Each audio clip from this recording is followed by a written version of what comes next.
Alors je vous retrouve, ça fait très longtemps que je n'ai pas fait de vidéo parce que l'envie m'en était passée. Aujourd'hui je vous retrouve pour vous parler de mes 3 coups de cœur du mois de février. Dans ces 3 coups de cœur, il y a une bande dessinée, un magazine et un roman. Je vais vous en parler comme ça en vidéo. Je vous ai déjà fait les articles sur mon blog. Donc pour la bande dessinée et le magazine, vous les retrouvez dans un update, album, BD, manga. Et pour le roman, vous le retrouverez donc en chronique. Je vais commencer par vous présenter la BD. Donc il s'agit de la boîte à musique, donc le tome 1, Bienvenue à Pandorian, de JG et Carbone aux éditions Dupuis. Déjà je vous laisse juger la beauté de cette bande dessinée. Elle est magnifique, je vous laisse la voir un peu plus près. Voilà, elle est vraiment belle. Je vais vous montrer les dessins tout de suite. En essayant d'éviter de vous spoiler, je vais vous montrer une des premières pages. Voilà, franchement, c'est vraiment magnifique, je trouve. Donc dans cette histoire, on va suivre Nola. Donc c'est une jeune fille et pour son 8e anniversaire, son père lui offre une boîte à musique qui appartenait à sa maman. Sa maman est décédée juste avant son anniversaire, donc voilà, c'est un anniversaire un peu triste pour eux. Mais en fait Nola va s'éloigner dans sa chambre pour aller voir ce qu'est vraiment la boîte à musique, s'y intéresser de plus près. Et du coup elle va se rendre compte qu'il y a quelqu'un à l'intérieur qui lui demande de l'aide. Et elle va tout faire pour rentrer dans la boîte à musique un peu dans le style d'Arthur et les Minimoys en fait. Donc elle va rentrer dans cette boîte à musique et elle va se retrouver dans un autre monde où c'est un peu étrange. Je vais essayer de vous montrer. En fait regardez ça, c'est une créature de l'autre monde par exemple. Et je sais pas si vous verrez derrière en surbrillance, il y a un dessin. Ah oui, vous voyez bien. C'est le dessin de Nola. Et c'est vraiment magnifique. Donc elle arrive dans ce monde et elle se voit attribuer une tâche qui est de sauver une jeune femme.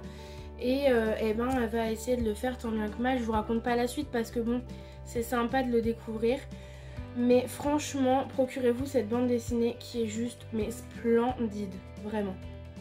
Nous allons maintenant parler du magazine qui est le magazine Bloggers. Donc c'est un magazine littéraire qui parle du young adulte. Et franchement, mais alors j'avais jamais vu de magazine de ce style là déjà. Et en fait dedans vous trouverez des chroniques. Par exemple là avec la lunette à nous et la lectrice. Vous trouverez des présentations de blogs. Donc là c'est Amandine is Reading. Qu'est-ce que vous trouverez d'autre? Il y a des tests. Hop, à la fin. Hop. Des questions aux auteurs. Donc qui s'appellent dans la bibliothèque de, il me semble. Voilà. Donc là c'était Sophie Laroche. Nous avons aussi des conseils d'écriture.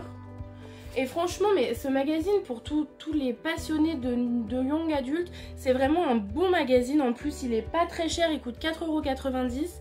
Je vous laisserai dans la barre d'infos le lien de précommande de ce magazine parce que du coup, le numéro du mois d'avril est déjà en précommande. Donc voilà, je vous laisserai le lien directement dans la barre d'infos. Et enfin, je vais vous parler de L'eau de rose de Laurence Martin, édité chez Publish Room. Donc il me semble que c'est un peu de l'auto-édition. Et waouh, juste waouh. Ce roman, c'est un roman qui parle de la mort, de la vie, de l'amour, du deuil, de l'amitié, des rencontres, de la reconstruction, de la construction. C'est un roman qui m'a touchée, qui m'a bouleversée. C'est assez compliqué d'en parler.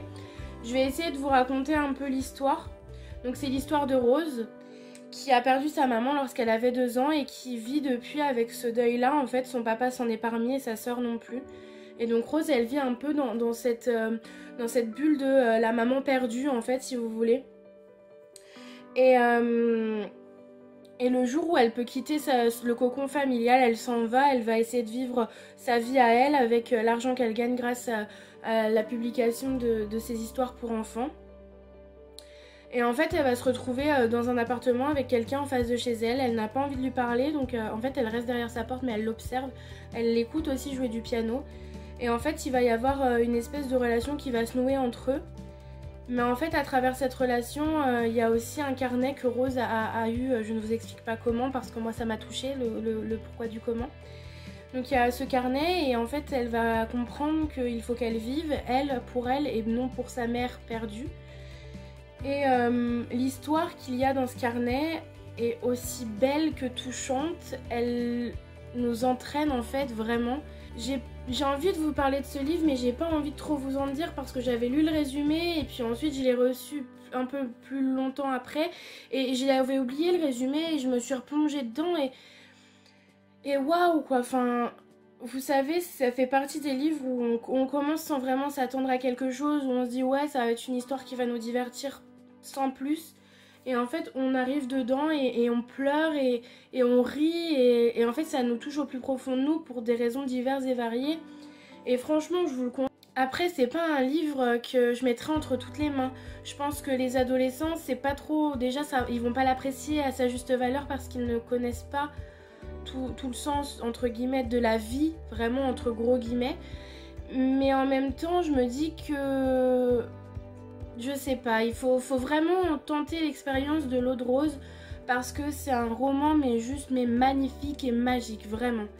Donc voilà, je vous le conseille à 100% et regardez-moi. En fait, tout le livre est rose si vous voulez, avec les photos en noir et blanc. Donc la photo sur la couverture et la photo de l'autrice derrière. Mais vraiment, il est magnifique. Et vous voyez, j'ai mis quelques post-it, il me semble qu'il y en a 6. C'est ça, je les ai comptés, il y en a 6. Et ouais, c'est beau. De toute façon, je vous laisse ma chronique en barre d'infos et en fait, j'explique un peu tout dedans.